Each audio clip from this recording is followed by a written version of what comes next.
السلام علیکم ورحمۃ اللہ وبرکاتہ۔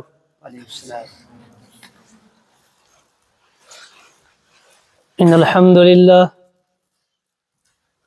نحمده ونستعینه ونعوذ باللہ من شرور انفسنا من سیئات اعمالنا من يهده الله فلا مضل له ومن يضلل فلا هادي له وأشهد أن لا إله إلا الله وأشهد أن محمدا عبده ورسوله أما بعد فإن أصدق الحديث كتاب الله وخير الهدي هدي محمد صلى الله عليه وسلم وشر الأمور محدثاتها وكل محدثة بدعة وكل بدعة ضلالة وكل ضلالة في النار۔ قال الله تبارك وتعالى في كلامه المجيد: أعوذ بالله من الشيطان الرجيم، بسم الله الرحمن الرحيم، اتل ما اوحی الیک من الکتاب واقم الصلاة ان الصلاة تنہی عن الفحشاء والمنکر ولذکر اللہ اکبر۔ وقال النبی صلی اللہ علیہ وسلم: أول ما يحاسب به العبد يوم القيامة الصلاة، فإن صلحت صلح سائر عمله وإن فسدت فسد سائر عمله۔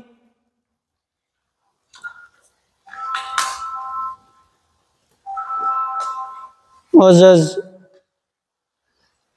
علماء کرام،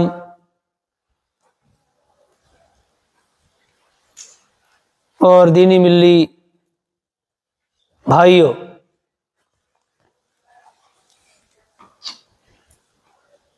اللہ رب العالمین کی تعریف و توصیف، بڑائی، کبریائی، حمد و ثنا اور رسول اللہ صلی اللہ علیہ وسلم کی ذات مبارکہ مقدسہ پر درود و سلام کا نذرانہ بھیجنے کے بعد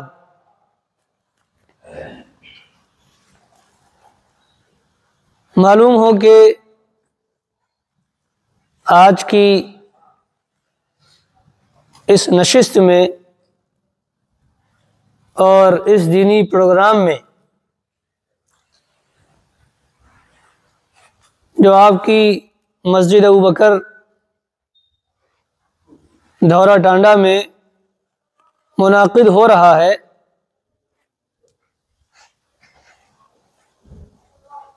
مجھے نماز کی اہمیت کے عنوان سے کچھ باتیں آپ حضرات کے سامنے رکھنے کا مکلف فضیلت الشیخ حضرت مولانا محمد ایوب عمری حفظہ اللہ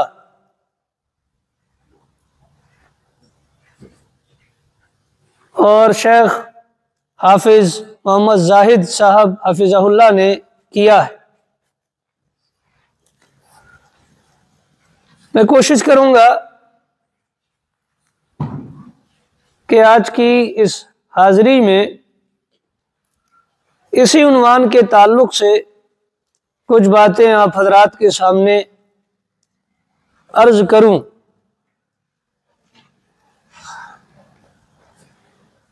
لیکن اس سے پہلے ایک تمہیدی بات یہ عرض کروں کہ آپ کے اس علاقے، گاؤں، قصبے دھورا ٹانڈا میں دینی پروگراموں کا جو سلسلہ مقامی جمعیت اہل حدیث کی جانب سے چل رہا ہے، اور آج یہ اس کا 19واں پروگرام ہے۔ الحمدللہ یہ اچھا سلسلہ ہے، اور یہاں کے علماء کرام، جمعیت کے ذمہ داران اس پروگرام کو مسلسل کرا رہے ہیں، اور ایک فکر ان حضرات میں دکھ رہی ہے۔ تو جیسے علماء کرام میں فکر ہے دین کی بات پہنچانے کی، ویسے عوام کو بھی دینی باتیں سننے، دینی علم حاصل کرنے، مسائل شرعیہ جاننے کی فکر پیدا کرنی چاہیے، اور پوری کوشش کرنا چاہیے کہ دینی مجلسوں میں شرکت کر کے، شامل ہو کر علم دین، مسائل دین سیکھ کر ان پر عمل کیا جائے۔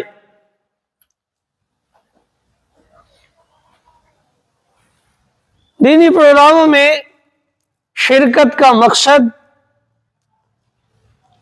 یہ ہونا چاہیے کہ ہم دینی باتیں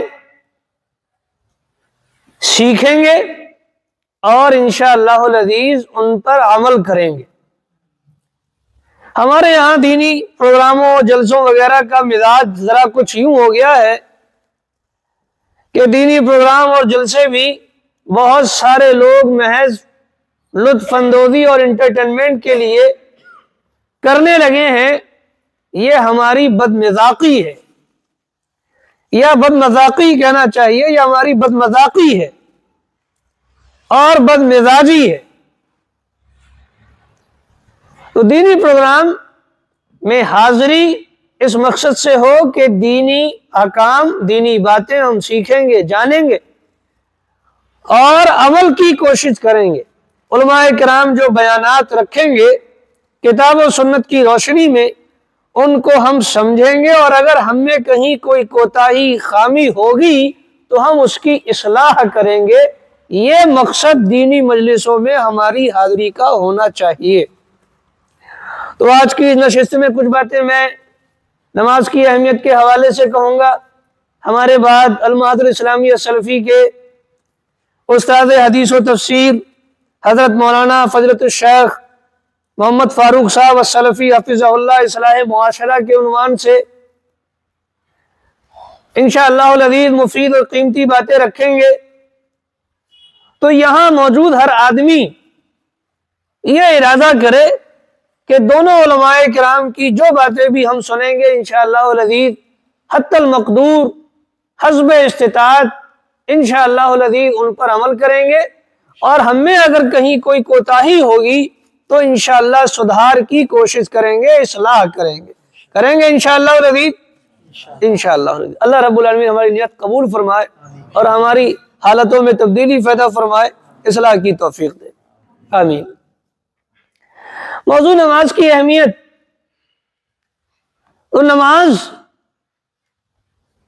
انتہائی اہم عبادت ہے۔ اس کی اہمیت مختلف پہلوؤں سے ہے۔ آپ دیکھیں کہ رسول اللہ صلی اللہ علیہ وسلم پر مکے میں جو عبادت سب سے پہلے فرض کی گئی، نماز کی گئی، اور مدینہ پہنچنے کے بعد رسول اللہ صلی اللہ علیہ وسلم پر جس عبادت کا اتمام ہوا سب سے پہلے نماز کا ہوا۔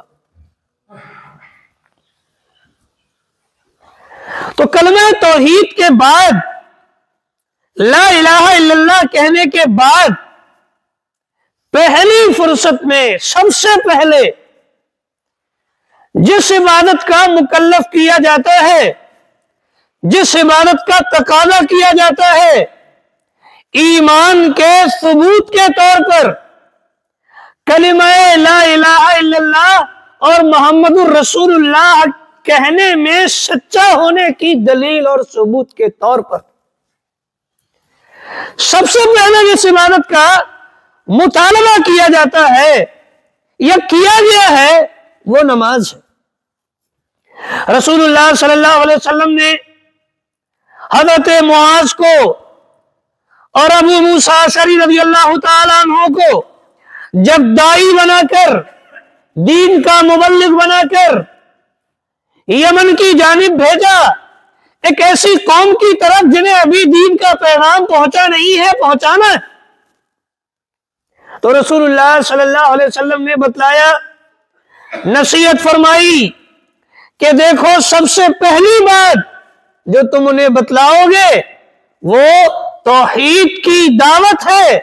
جو سب سے پہلی دعوت تم وہاں جا کر کے سب سے پہلا پیغام دو گے توحید کا ہے، اس بات کا کہ اللہ کے علاوہ کوئی معبود حقیقی نہیں اور محمد رسول اللہ صلی اللہ علیہ وسلم اللہ کے آخری رسول ہے، اس بات کی سب سے پہلے دعوت دو گے۔ اور جب وہ مان لیں غیر متعلق کا نظام، اگر وہ تمہاری یہ بات مان لیں، توحید کا اقرار کر لیں، رسول اللہ صلی اللہ علیہ وسلم کی رسالت کا اقرار کر لیں، تو پھر سب سے پہلی بات اب انہیں جو بتلائی جائے گی وہ یہ فَإِنُ بَتَعُوكَ لِذَلِكَ فَعَالِمْهُ مَنَّ اللَّهَ افْتَرَضَ عَلَيْهِمْ 5 صَلَوَاتٍ فِي كُلِّ يَوْمٍ وَلَيْلَةٍ۔ جب وہ توحید کا اقرار کر لیں، رسالت محمدی کا اقرار کر لیں، کلمہ لا الہ الا اللہ کا اقرار کر لیں، ایمان لے آئیں، اب انہیں یہ بتلاؤ کہ ان پر اللہ رب العالمین نے 5 وقت کی نماز دن اور رات میں فرض کی ہے۔ تو ہم نے اور آپ نے جیسے کلمہ توحید پڑھ لیا، نہ ہمارا مسلمانوں والا پیدا ہم مسلمان کے گھر میں ہو گئے، سرکار ہمیں مسلمان مان رہی ہے، راشن کارڈ آدھار کارڈ ہمارے مسلمانوں والے بن گئے، اور ہم بھی الحمدللہ اپنے آپ کو مسلمان کہتے ہیں، کہلواتے ہیں، باور کرتے ہیں، کراتے ہیں، اور یہ مانتے ہیں کہ ہم اللہ اور رسول اللہ صلی اللہ علیہ وسلم پر ایمان لانے والے ہیں۔ تو یہ کہنے کے بعد جو پہلی ذمہ داری ہمارے اوپر عائد ہوتی ہے، جو پہلا فریضہ عائد ہوتا ہے، وہ یہ کہ دن اور رات میں روزانہ 5 وقت کی نماز پابندی کے ساتھ پڑھنے کا اہتمام کیا جائے۔ یہ جو نماز کا مطالبہ ہے مسلمانوں سے، کلمے کا اقرار کرنے والوں سے، کتنی نمازیں بتائیں رسول اللہ صلی اللہ علیہ وسلم نے جو اللہ رب العالمین نے فرض کی ہیں ایک مسلمان پر؟ کتنی نمازیں بتائیں؟ سال میں 1 دن کی نماز بتلائی یا ہفتے میں 1 دن کی نماز بتلائی یا روزانہ نماز بتلائی؟ تو 1 آدھ وقت کی بتلائی، کتنی نمازیں بتلائیں؟ فرمایا روزانہ ہر دن رات میں تم پر 5 نمازیں فرض، واجب اور ضروری ہیں۔ تو توحید کے بعد، کلمہ طیبہ کے اقرار کے بعد جو سب سے پہلا واجب ایک مسلمان پر ہے، 5 وقت کی نماز روزانہ اہتمام کے ساتھ پڑھنا، یہ پہلا واجب ہے ایک مسلمان پر۔ اور یہی نماز انسان کے ایمان کی پہچان ہے، اسلام کی پہچان ہے، دلیل ہے اس کے ایمان کی اور اس کے مسلمان ہونے کی دلیل ہے نماز۔ کیسے پتا چلے گا کہ یہ آدمی مسلمان ہے؟ کیسے جانا جائے گا کہ یہ آدمی مومن ہیں؟ کیا دلیل ہے آپ کے مسلمان اور مومن ہونے کی؟ رسول اللہ صلی اللہ علیہ وسلم نے بتلایا کہ دلیل کیا ہے ایمان کی، مسلمان ہونے کی دلیل کیا ہے، یہ رسول اللہ صلی اللہ علیہ وسلم نے بتلایا۔ فرمایا رسول اللہ صلی اللہ علیہ وسلم نے اپنی حدیث مبارک میں کہ جب تم کسی آدمی کو روزانہ 5 وقت مسجد میں نماز کی ادائیگی کے لیے آتا جاتا دیکھو، اس کے مسلمان ہونے کی گواہی دو۔ کیسے ثابت ہوگا مسلمان ہونا؟ دلیل کیا ہے مسلمان ہونے کی؟ ثبوت کیا ہے مسلمان ہونے کا؟ ایک عام آدمی آپ کو مسلمان سمجھے، حکومت آپ کو مسلمان سمجھے، دوسرا مسلمان آپ کو مسلمان سمجھے، اس کی دلیل اور ثبوت دن رات میں 5 وقت نماز کی خاطر مسجد آنا جانا ہے۔ یہ رسول اللہ صلی اللہ علیہ وسلم کی حدیث پاک ہے، اور رسول اللہ صلی اللہ علیہ وسلم اسی سے امتیاز کرتے تھے کہ یہ علاقہ، یہ بستی مسلمانوں کی ہے یا غیر مسلموں کی ہے۔ نماز سے، اذان سے ہی امتیاز کرتے تھے، پہچانتے تھے کہ یہ بستی مسلمانوں کی ہے یا غیر مسلموں کی ہے۔ حدیث شریف بہت واضح ہے، رسول اللہ صلی اللہ علیہ وسلم کسی اجنبی بستی گئے، کسی نئے علاقے گئے اور لشکر آپ کے ساتھ ہے، تو رسول اللہ صلی اللہ علیہ وسلم اگر اذان کی آواز سن لیتے تو اس بستی پر، اس علاقے پر پیش قدمی نہ فرماتے۔ کیوں؟ اس لیے کہ اذان کی آواز آ رہی ہے، لوگ اذان کی آواز سننے کے بعد مسجد کی طرف آنا جانا کر رہے ہیں، نمازی ہیں، مسلمان ہیں، ثبوت مل گیا مسلمان ہونے کا۔ رسول اللہ صلی اللہ علیہ وسلم نے پیش قدمی موقوف کر دی، روک دی۔ تو میں اپنے آپ کو مسلمان کہوں، آپ اپنے آپ کو مسلمان کہیں، کوئی دوسرا آدمی اپنے آپ کو مسلمان کہے، تو دلیل کیا ہے مسلمان ہونے کی؟ ثبوت کیا ہے مسلمان ہونے کا؟ یہ کہ وہ آدمی دن رات میں 5 وقت کی نماز پڑھ رہا ہے یا نہیں پڑھ رہا۔ پڑھ رہا ہے تو دلیل ہے اس کے پاس، ثبوت ہے اس کے پاس مسلمان ہونے کا، اور نہیں پڑھ رہا تو اس کے پاس دلیل اور ثبوت نہیں ہے، وہ بلا دلیل مسلمان ہونے کا دعویٰ کر رہا ہے۔ اور کیا بلا دلیل دعویٰ قبول کیا جاتا ہے؟ دنیا نہیں کرتی، آپ بھی کسی کا کوئی دعویٰ بغیر دلیل کے مان لیں گے کیا؟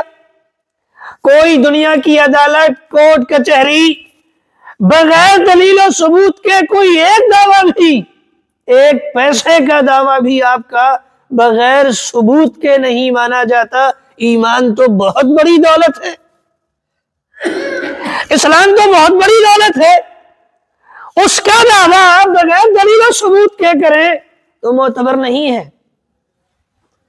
تو دعویٰ چاہیے، دعویٰ ہے آپ کا تو دلیل چاہیے۔ رسول اللہ صلی اللہ علیہ وسلم نے اسی لیے اپنی ایک حدیث شریف میں نہایت واضح ارشاد فرمایا، بین العبد والکفر والشرک ترک الصلاۃ۔ دیکھو یہ بات اچھی طرح یاد رکھو، کان کھول کر سن لو، یاد رکھو یہ بات کہ بندے اور کفر اور شرک کے درمیان اور رکاوٹ، حد فاصل صرف نماز ہے۔ نماز ہے تو آپ میں اور شرک و کفر میں کے درمیان ایک رکاوٹ، ایک دیوار، ایک آڑ حائل ہے، اور آپ کفر و شرک میں ابھی نہیں گئے ہیں۔ کب؟ جب تک آپ نماز کے پابند ہیں۔ یہ نماز آپ کو شرک و کفر میں داخل ہونے سے روکے ہوئے آڑ ہے، یہ نماز شرک و کفر کے درمیان۔ اور جب آدمی نے چھوڑ دی نماز تو اب اس کے اور کفر کے اور شرک کے درمیان کوئی رکاوٹ رہ نہیں گئی، اور جب رکاوٹ نہیں رہ گئی تو یہ شرک اور کفر میں داخل ہو گیا۔ اسی لیے رسول اکرم صلی اللہ علیہ وسلم کی ایک دوسری حدیث جو مانن صحیح ہے، گرچہ اس کے الفاظ کے سلسلے میں کچھ کلام کیا گیا، آپ صلی اللہ علیہ وسلم نے ارشاد فرمایا من ترک الصلاۃ متعمدا فقد کفر، کہ جس آدمی نے جان بوجھ کر نماز چھوڑ دی سمجھو اس نے کفر کیا۔ تو یہ بڑی سخت بات ہے جو رسول اللہ صلی اللہ علیہ وسلم نے اپنی اس حدیث پاک میں اور اس سے پہلی پڑھی گئی حدیث پاک میں بیان فرمائی۔ تو نماز کیا ہے؟ یہ ایمان کی دلیل ہے، کفر و شرک کے درمیان روک ہے، رکاوٹ اور آڑ ہے، اور نماز نہ پڑھنا یہ کیسے لوگوں کا کام ہے؟ رسول اکرم صلی اللہ علیہ وسلم کے زمانے میں آپ اگر اس وقت کے حالات کو پڑھیں، سمجھیں، دیکھیں اس وقت کے بیانات کو، صحابہ نے یہ بیان کیا کہ دور نبوی میں ہمارے زمانے میں کوئی منافق آدمی بھی نماز سے پیچھے نہیں رہتا تھا سوائے اس کے کہ جس کا منافق ہونا جگ ظاہر ہوتا تھا۔ تو کون آدمی پیچھے رہتا تھا نماز سے؟ جس کا منافق ہونا سب کو معلوم ہو کہ یہ منافق ہے، آیا ہے، ظاہر ہے، واضح ہے، جس کا نفاق اور جو معلوم النفاق ہے اور سب جانتے ہیں جس کے بارے میں کہ یہ آدمی مسلمان نہیں منافق ہے، وہی آدمی نماز سے پیچھے رہتا تھا۔ اور جو آدمی ڈھکا چھپا منافق ہوتا وہ بھی نماز پڑھنے 5 وقتہ آتا تھا۔ یہ اس زمانے کے لوگ تھے، منافقین کا یہ حال تھا۔ ہمارے زمانے کے پکے سچے مسلمان بھی جو اپنے آپ کو نہایت پکا سچا مسلمان سمجھتے ہیں، نماز 5 وقتہ پڑھنے کے لیے آمادہ اور تیار نہیں ہے۔ یہ ضرورت کیوں پیش آ رہی ہے کہ مسلمانوں میں نماز کی اہمیت پر تقریریں کرائی جائیں؟ یہ ضرورت کیوں پیش آ رہی ہے؟ اس لیے کہ مسلمان نمازوں کے تعلق سے غافل ہو گئے ہیں۔ اس لیے علماء کرام، علماء حضرات، ائمہ حضرات، جمعیت کے ذمہ داران یہ ضرورت محسوس کر رہے ہیں کہ نماز کی اہمیت پر تقریر کرائی جائے، ورنہ مسلمانوں کو نماز کی اہمیت بتلانی پڑے اور مسلمانوں کو نماز کی اہمیت سمجھانی پڑے، اس کی ضرورت ہی کیا ہے؟ نماز کی اہمیت تو واضح ہے، اظہر من الشمس ہے، لیکن ہماری غفلت کی بنیاد پر اس طرح کے عناوین رکھے جاتے ہیں تاکہ لوگ نماز سے جو غافل ہیں غفلت ختم کر کے دوبارہ نمازی بن سکیں۔ اس حوالے سے یہ بات بھی کہ رسول اکرم صلی اللہ علیہ وسلم نے اپنی صحیح حدیث میں یہ بات بیان فرمائی کہ منافقین پر سب سے زیادہ دشوار نماز عشاء اور فجر کی ہوتی ہے۔ کس پر دشوار ہوتی ہے؟ عشاء کی نماز پڑھنا کس کے لیے دشوار ہے؟ فجر کی نماز پڑھنا کس کے لیے دشوار ہے؟ مسلمان کے لیے نہیں۔ کس کے لیے دشوار ہے؟ رسول اللہ صلی اللہ علیہ وسلم کی حدیث پاک کیا بتلا رہی ہے؟ عشاء کی نماز کس سے نہیں پڑھ ملے گی؟ فجر کی نماز میں کون حاضر نہیں ہوگا؟ کون حاضر نہیں ہوگا؟ فرمایا رسول اللہ صلی اللہ علیہ وسلم نے منافقوں پر سب سے زیادہ دشوار ہے عشاء اور فجر کی نماز۔ مانا یہ کہ جو آدمی عشاء اور فجر کی نماز میں نہیں آ رہا کون ہے وہ؟ مسلمان ہے کیا؟ مسلمان پر تو نماز بھاری نہیں ہوتی، عشاء اور فجر خاص طور سے منافقین پر بھاری ہوتی ہے، جو کہہ رہے ہو زبان سے کہ ہم مسلمان ہیں لیکن صحیح معنوں میں مسلمان ہونا یہی تو منافق ہے۔ کہتا ہے زبان سے کہ میں مسلمان ہوں، ایمان والا ہوں، لیکن صحیح معنوں میں مسلمان نہیں ہوتا، ایمان والا نہیں ہوتا، یہی منافق ہے۔ اور اسی منافق پر عشاء اور فجر کی نماز کی حاضری بہت دشوار ہے، اور عشاء اور فجر کے علاوہ اور نمازوں کی حاضری بھی آسان مومنوں کے لیے ہے۔ وَإِنْ كَانَتْ لَكَبِيرَةٌ إِلَّا عَلَى الْخَاشِعِينَ، نماز کس کے لیے آسان ہے؟ مومنوں کے لیے، اللہ سے ڈرنے والے لوگوں کے لیے، اور جن کے دل میں ایمان نہیں، ایمان کی حرارت بہت سرد پڑ گئی ہے، اسلام کا نور بجھ چکا ہے، خوف الہی نہیں ہے، اللہ رب العالمین کی خشیت ان کے دلوں سے نکل چکی ہے، مٹ گئی ہے، اور سرد پڑ گیا ہے اللہ رب العالمین کا خوف، ان کے لیے نماز بہت بھاری ہے۔ تو کیسا لگتا ہے آپ کو نماز پڑھنا؟ مجھے کیسا لگتا ہے نماز پڑھنا؟ آسان لگتا ہے یا دشوار لگتا ہے؟ کیسا لگتا ہے؟ فرمایا منافقوں کے لیے سب سے زیادہ دشوار ہے نماز، اور خاشعین پر، مومنین پر، مسلمین پر، اللہ سے ڈرنے والوں کے لیے نماز کوئی بھاری چیز نہیں ہے۔ تو مسلمانوں کی بڑی جماعت جاگتے جاگتے نماز چھوڑتی ہے۔ کتنے مسلمان ایسے ہیں جو یہی اڈے پر بیٹھے ہوئے، دکان پر بیٹھے ہوئے، کاروبار میں مشغول، گپ شپ میں بیٹھے ہوئے، چائے پیتے ہوئے، بریانی اڑاتے ہوئے، پکوڑیاں کھاتے ہوئے، اور دوسری مصروفیات میں، موبائل میں، کرکٹ میں، اس میں اس میں وقت گزار رہے ہیں۔ نماز اذان سننے کے بعد بھی مسجد آنے کی انہیں توفیق نہیں ہے۔ رسول اللہ صلی اللہ علیہ وسلم نے ارشاد فرمایا، مسلم شریف کی حدیث، لوگوں میں نے یہ ارادہ کیا کہ میں اپنے مصلی امامت پر کسی اور کو کھڑا کر دوں، اور میں کچھ لوگوں کو ساتھ لے کر کے مدینے کی گلیوں میں نکلوں اور دیکھوں کہ کون آدمی نماز اذان ہونے کے بعد، اذان سننے کے بعد اپنے گھر سے نماز پڑھنے کے لیے نہیں آیا ہے، اپنے گھر میں بیٹھا ہوا ہے، میں دیکھوں، اور جو آدمی اذان ہونے کے بعد بھی اپنے گھر بیٹھا ہوا ہے میں اس کے گھر میں آگ لگا دوں۔ یہ میں نے ارادہ فرمایا۔ کیا ارادہ فرمایا؟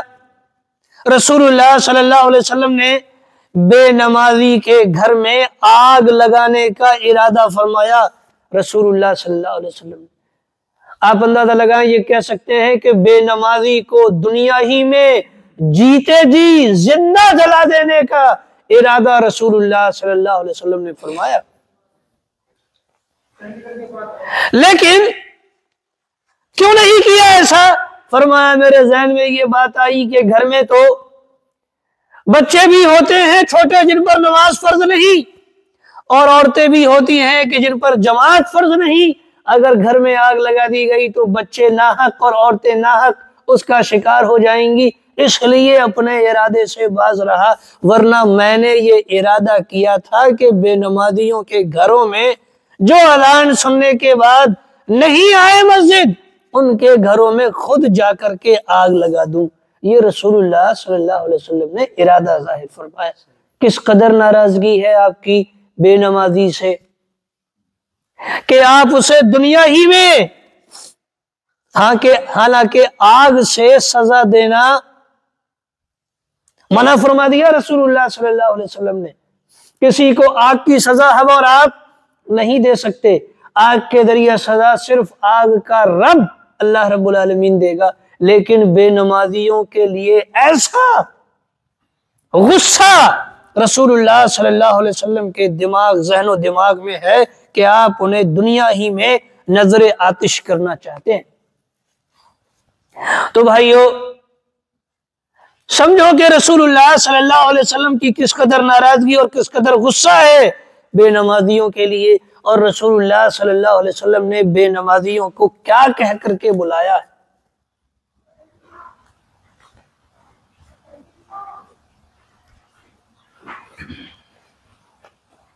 آپ اندازہ لگائیں کہ رسول اللہ صلی اللہ علیہ وسلم نے کیا نماز چھوڑنے کی اجازت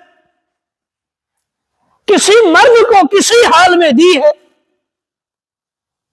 آپ سوال کریں علماء کرام سے، خود سوال کریں اپنے آپ سے۔ ہمارے یہاں لوگ اپنے علمیت کے روب ذوب میں بہت ڈوبے ہوئے، لیکن آپ حضرات اس بات پر غور کریں، کیا رسول اللہ صلی اللہ علیہ وسلم نے کسی مرد کو کسی حالت میں نماز چھوڑنے کی اجازت دی ہے کیا؟ عورتوں کو تو اجازت ہے نماز چھوڑنے کی مہینے کے مخصوص دنوں میں، جب انہیں ماہواری آ رہی ہو تو عورتوں کو نماز چھوڑنے کی اجازت ہے، لیکن کیا مردوں کو کسی حال میں نماز چھوڑنے کی اجازت ہے؟ ایک بار اگر کسی پر نماز فرض ہو گئی، وہ بالغ ہو گیا، اب مرد کے بالغ ہونے کے بعد کسی حال میں بھی اسے نماز چھوڑنے کی اجازت نہیں ہے۔ رسول اللہ صلی اللہ علیہ وسلم نے ارشاد فرمایا، صلی قائما، کھڑا ہو کر کے نماز پڑھو، وَإِن لَمْ تَسْتَطِعْ فَقَاعِدًا، اور اگر کھڑا ہو کر کے نماز نہیں پڑھ سکتے تو بیٹھ کر کے نماز پڑھو، وَإِن لَمْ تَسْتَطِعْ فَعَلَى جَنْبٍ، اور اگر بیٹھ کر نماز نہیں پڑھ سکتے تو لیٹ کر نماز پڑھو، لیکن نماز ہر حال میں پڑھو۔ کسی نے سوال کیا ایک استاد سے، کیا مردوں کے لیے کسی حال میں نماز معاف ہے؟ کسی حال میں مردوں کے لیے نماز معاف ہے کیا؟ تو انہوں نے بتلایا کہ ہاں، مردوں کے لیے نماز معاف ہے۔ کب معاف ہے؟ جب یہ پاگل ہو جائے تو نماز معاف ہے۔ مر جائے، اب مر گیا، زندگی ختم، تو نماز معاف ہو گئی۔ تو کیا جتنے لوگ بے نمازی ہیں یہ سب حیات با حیات ہونے کے باوجود اور صحیح الدماغ ہونے کے باوجود نماز نہیں پڑھ رہے اور جان بوجھ کر کے نہیں پڑھ رہے؟ یہ مسلمانوں کی بے حسی ہے۔ یاد رکھیے، رسول اللہ صلی اللہ علیہ وسلم نے ارشاد فرمایا، اول ما یحاسب بالعبد یوم القیامہ الصلاۃ، قیامت کے دن سب سے پہلے انسان سے جس بارے میں سوال ہوگا نماز ہے۔ سب سے پہلے آپ سے نماز کے بارے میں سوال ہوگا۔ کیا سوال ہوگا نماز کے بارے میں؟ میں نے ایک دن میں 5 نمازیں فرض کی تھیں، ایک دن میں 5 نمازیں، ایک مہینے میں 150 نمازیں بنتی تھیں۔ اللہ رب العالمین نے ہماری زندگی کے جتنی عمر ہم نے پائی اس کا کسی ایک مہینے کا کیلنڈر کھول دیا ہے۔ آپ میدان محشر میں کھڑے ہوئے ہیں، میں میدان محشر میں کھڑا ہوا ہوں، پروردگار حساب لے رہا ہے مجھ سے، آپ سے۔ یہ تصور کرو مسلمانوں، یہ سوچو کہ میدان محشر ہے، حشر قائم ہے، اور اللہ رب العالمین عدل کی کرسی پر بیٹھا ہوا ہے، اور باری آپ کی ہے، آپ اللہ کے سامنے کھڑے ہوئے ہو حساب دینے کے لیے، اور رب تعالیٰ آپ سے حساب لے رہا ہے۔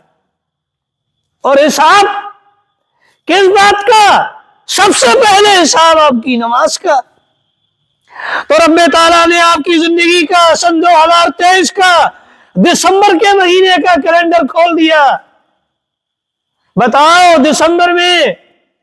دسمبر کے مہینے میں 150 نمازیں فرض تھیں، دکھاؤ تم نے یہ 150 نمازیں پڑھی ہیں یا نہیں پڑھی ہیں؟ فلاں تاریخ نکالو، اس تاریخ میں، 3 تاریخ میں، 4 تاریخ میں، 5 تاریخ میں دن میں 5 نمازیں فرض تھیں، پڑھی ہیں کہ نہیں پڑھی؟ چیک کراؤ، دکھاؤ 5 وقت کی نمازوں کی انٹری ہوتی ہے نا؟ انٹری ہوتی ہے، نمازوں کی انٹری ہوتی ہے کہ نہیں ہوتی مولوی صاحب؟ ہوتی ہے۔ ایک تو یہ جو فرشتے یہاں بیٹھے ہوئے یہ انٹری کر رہے ہیں، اور روزانہ صبح شام عصر میں اور فجر میں خصوصی فرشتے نازل ہو کر عصر اور فجر کی نمازوں میں حاضر ہونے والے مسلمانوں کی انٹری کرنے کے لیے آتے ہیں، نمازیوں کی انٹری کرتے ہیں، روزانہ کا معمول ہے، حدیث شریف ہے ایسی۔ تو یہ فرشتے جو یہاں بیٹھے ہوئے انٹری کر رہے تھے، انہوں نے دکھائی انٹری، رجسٹر چیک کرایا، وہی کھاتا آپ کا نہیں نکل رہی ہے 3 تاریخ کی 5 نمازیں، اور اللہ کہہ رہا ہے پوری کرو۔ بالکل صحیح۔ تو فرمایا اللہ رب رسول اللہ صلی اللہ علیہ وسلم نے اول ما یحاسب بالعبد یوم القیامہ الصلاۃ، سب سے پہلے قیامت کے دن تم سے نماز کے بارے میں سوال ہوگا۔ تو یہ سوال ہے مسلمانوں نماز کے بارے میں، اندازہ کرو میں نے، آپ نے اور مسلمانوں نے اپنی زندگی کے کتنے دنوں کی نمازیں چھوڑی ہوئی ہیں، اور جب چھوڑی ہوئی ہے اور توبہ کی بھی توفیق نہیں ہے، اور ابھی بھی اپنے حالات کو بدلنے کی کوئی فکر نہیں ہے۔ بہت سے مسلمان قبر میں پیر لٹک رہے ہیں لیکن 5 وقتہ نماز پڑھنے کی توفیق میسر نہیں ہے۔ تمام عمر فنا ہو گئی، مرنے کو آ گئے اور مر گئے، لیکن تمام عمر اپنی 5 وقت کی نماز نہیں پڑھی، کیسے حساب دو گے رب تعالیٰ کو؟ کبھی سوچو تنہائی میں، یہ سوچنے کی ضرورت ہے بھائیو۔ دنیا ہمیشہ رہنے والی نہیں ہے، ایک دن آپ کو اللہ رب العالمین کے سامنے حساب دینے کے لیے کھڑا ہونا ہے، اور جب کھڑا ہونا ہے تو سوال تو یہی ہے کہ نماز دکھاؤ، تو دکھا پاؤ گے کیا؟ یہ ابھی سے سوچ کے چلو۔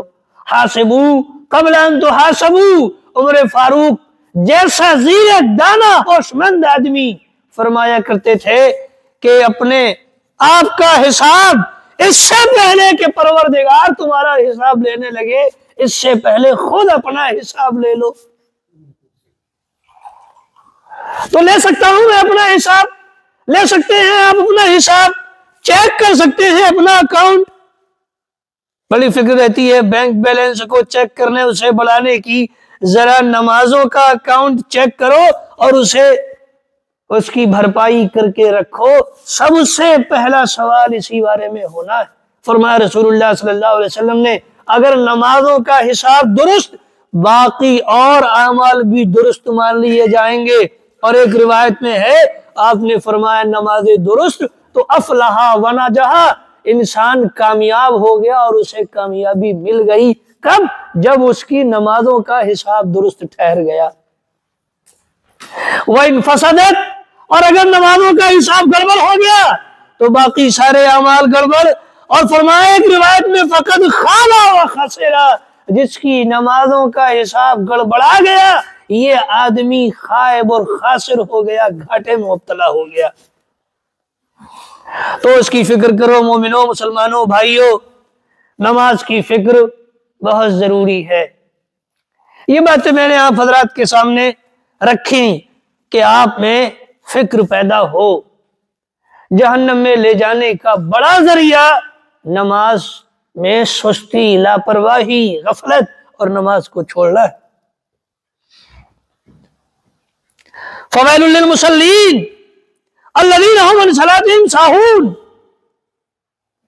الذین هم یراؤون ویمنعون الماعون۔ فرمایا اللہ رب العالمین نے کبھی قرآن مجید پڑھو، ترجمہ پڑھو اس کا، دیکھو اسے، سمجھو بیٹھ کر، کبھی تنہائی میں غور کرو اللہ رب العالمین کے ان فرامین پر۔ فرمایا فویل للمصلین، بربادی ہے اور جہنم کا طبقہ ویل ہے ایسے نمازیوں کے لیے۔ بے نمازیوں کی تو بات نہیں ہو رہی ابھی، ان نمازیوں کے لیے بربادی ہے جو اپنی نماز میں غفلت برتنے والے ہیں۔ غفلت یوں برتنے والے کہ وقت بے وقت پڑھی، ابھی کی پڑھ لی، بات کی پڑھی نہیں، ایک وقت کی پڑھ لی، دوسری وقت کا دھیان نہیں، تیسرے وقت کی پڑھ لی، چوتھے وقت کا پتہ نہیں، ساہون، غافل ہیں اپنی نمازوں سے۔ تو فرمایا ایسے نمازیوں کے لیے جو غافل ہیں اپنی نمازوں سے، جہنم کا طبقہ ویل اور بربادی ہے ایسے نمازیوں کے لیے جو نمازوں سے غافل ہیں۔ اور فرمایا ما سلککم فی سقر قالوا لم نک من المصلین جہنمیوں سے پوچھا جائے گا بھائی کیوں آ گئے جہنم میں؟ آپ تو ماشاءاللہ یوں لمبی داڑھی، یہ اونچی ٹوپی اور یہ جبہ کبا اور چوکتا مکتا اور یوں فلانے ڈھماکے تمام طرح کی عادات و اطوار اور بڑے بڑے دعوے اور خم ٹھوکنے والے، دوسروں کو جہنم پہنچانے والے اور اپنے آپ کو جہنم کا ٹھیکیدار سمجھنے، جنت کا ٹھیکیدار سمجھنے والے آپ حضرت کیسے آ گئے ادھر جہنم میں؟ لم نکن من المصلین، نماز نہیں پڑھتے تھے اس لیے جہنم میں آ گئے۔ رسول اللہ صلی اللہ علیہ وسلم نے ارشاد فرمایا میں نے دیکھا ایک ایسے آدمی کو، جہنم کی جب سیر کرائی گئی تو میں نے ایک ایسے آدمی کو دیکھا کہ جس کا سر پتھر سے کچلا جا رہا ہے۔ ایک بھاری پتھر ہے اور اس کے سر پر یوں فرشتہ دے مارتا ہے، پھینک کر مارتا ہے، جس کی وجہ سے اس کا سر پاش پاش ہو جاتا ہے، کھیل کھیل ہو جاتا ہے، چورا چورا ہو جاتا ہے اس کا سر، اور پتھر لڑک کر دور جا گرتا ہے اور اس کا سر پھٹ گیا اور چورا چورا ہو گیا۔ فرشتہ وہ پتھر اٹھانے کے لیے جاتا ہے، جب اٹھا کر واپس آتا ہے اس کا سر دوبارہ سلامت ہو جاتا ہے، صحیح ہو جاتا ہے، اور پھر فرشتہ اس کے سر پر زور سے پتھر پھینک کر مارتا ہے اور پھر اس کا سر پھوٹ جاتا ہے، چورا چورا ہو جاتا ہے، پتھر ڈھلک کر چلا جاتا ہے، فرشتہ اٹھانے پتھر جاتا ہے، پھر اٹھا کر کے لاتا ہے، جب اٹھا کر کے لاتا ہے تو اس کا سر دوبارہ درست ہو جاتا ہے، پھر فرشتہ اس کا سر کچلتا ہے۔ یہی سلسلہ چل رہا ہے اس کے ساتھ، سر کچلنے کا سلسلہ لگاتار اس کے ساتھ چل رہا ہے۔ کہتے ہیں پوچھا میں نے جبریل امین سے کون ہے یہ آدمی جس کا سر یوں لگاتار اور مسلسل فرشتہ اس بھاری پتھر سے کچل رہا ہے؟ فرمایا یہ وہ آدمی ہے جو قرآن پڑھتا تھا، فَيَرْفُضَهُ، اس کو چھوڑ دیتا تھا، وَيَنَامُ عَنِ الصَّلَاةِ الْمَكْتُوبَةِ، اور فرض نماز سے سو جاتا تھا۔ مسلمانوں کی بڑی تعداد سو رہی ہے نا فرض نمازوں میں سے، فجر کی نماز فرض ہے، واجب ہے، سو رہی ہے مسلمانوں کی بڑی تعداد، نہیں پڑھ رہی فجر کی نماز۔ عصر کی نماز میں بعض لوگ قیلولے میں غائب کر دے رہے ہیں، عصر کی نماز نہیں آ رہے، سو رہے ہیں۔ حضرت فرمایا یہ فرض نمازوں کو چھوڑ کر سویا رہتا تھا، اس کا حشر ہے کہ اس کا سر فرشتہ بار بار کچل رہا ہے۔ تو یہ بڑی سخت سزا ہے بھائیو۔ اللہ رب العالمین سے الفت و محبت کا، دین سے محبت کا ثبوت دیجئے، نمازوں کے پابند بنیے، پابندی سے نماز پڑھیے، عشاء اور فجر کی نماز کو خاص طور سے اہمیت دے کر ادا کیجئے، اور باقی نمازوں پر بھی توجہ رکھیے، کسی ایک نماز کا بھی ہم سے، کوئی ایک نماز بھی ہم سے چھوٹ نہ جائے، ہماری زندگی کا معمول ایسا ہونا چاہیے۔ تو وقت ہو رہا ہے، مولانا صاحب نے مجھے 45 منٹ کا وقت دیا تھا، وقت میرا مکمل ہو رہا ہے 45 منٹ، بات اپنی مختصر کر رہا ہوں۔ نماز کے موضوع پر بہت دیر بات کی جا سکتی ہے، لیکن یہ چند باتیں متعینہ وقت میں آپ حضرات سے کہی گئیں، اس امید کے ساتھ کہ جو حضرات 5 وقتہ نماز میں کہیں کسی بھی طرح غفلت برتتے ہیں اس سے باز آئیں۔ اور دل یہ کر رہا ہے کہ ایک اور حدیث سنا کر آپ کو بات ختم کروں، یاد آ گئی اس معنی میں کہ یہ لگ رہا ہے کہ وہ حدیث بھی بتا دی جائے۔ اس حوالے سے رسول اللہ صلی اللہ علیہ وسلم نے ارشاد فرمایا کہ جو آدمی 5 وقت کی نمازوں کی حفاظت کرتا ہے تو اس کے لیے یہ نمازیں دلیل بھی ہیں اللہ کے پاس، اور پل صراط پر چلنے کے لیے روشنی کا بھی کام کریں گی۔ اس لیے کہ پل صراط کیا ہے؟ پل صراط پر اندھیرا ہے، اس پر چلنے کے لیے روشنی چاہیے، تو روشنی کہاں سے آئے گی؟ ایمان کی روشنی، نمازوں کی روشنی، یہ نماز روشنی کا کام کرے گی، نجات بنے گی یہ نماز۔ اور جو آدمی نمازوں کی حفاظت نہیں کرتا تو اس کے پاس نہ اللہ سے بات کرنے کے لیے کوئی دلیل ہے، نہ پل صراط پر چلنے کے لیے کوئی نور اور روشنی ہے، اور نہ ہی اس کو نجات حاصل ہونے والی ہے۔ اور فرمایا رسول اللہ صلی اللہ علیہ وسلم نے وَكَانَ مَعَ فِرْعَوْنَ وَحَامَانَ و قارون و ابی بن خلف، یہ بے نمازی آدمی فرعون، حامان، قارون اور ابی بن خلف جیسے بڑے بڑے کافروں کے ساتھ ہوگا۔ اس کا حشر فرعون، حامان، قارون کے ساتھ ہوگا۔ کس کا؟ بے نمازی کا۔ نہایت سخت بات ہے۔ اللہ رب العالمین سے دعا ہے اللہ تعالی ہم سب کو صحیح سمجھ عطا فرمائے، پکا سچا نمازی بنا دے، نمازوں کا پابند بنا دے، سنتوں سے محبت ہمارے دلوں میں پیدا فرما دے، نوافل کا اہتمام ہمارے یہاں اللہ رب العالمین پیدا فرما دے۔ مسلمانوں میں اور ہماری جماعت میں نوافل کے تعلق سے لاپرواہی پائی جاتی ہے۔ ایک تو نمازوں کے تعلق سے لاپرواہی، کچھ لوگ نماز پڑھنے والے تو ان کے یہاں نوافل کے تعلق سے لاپرواہی۔ تو نوافل کا اہتمام کرنے والا اللہ رب العالمین ہمیں بنا دے، آمین۔ وآخر دعوانا الحمدللہ رب العالمین۔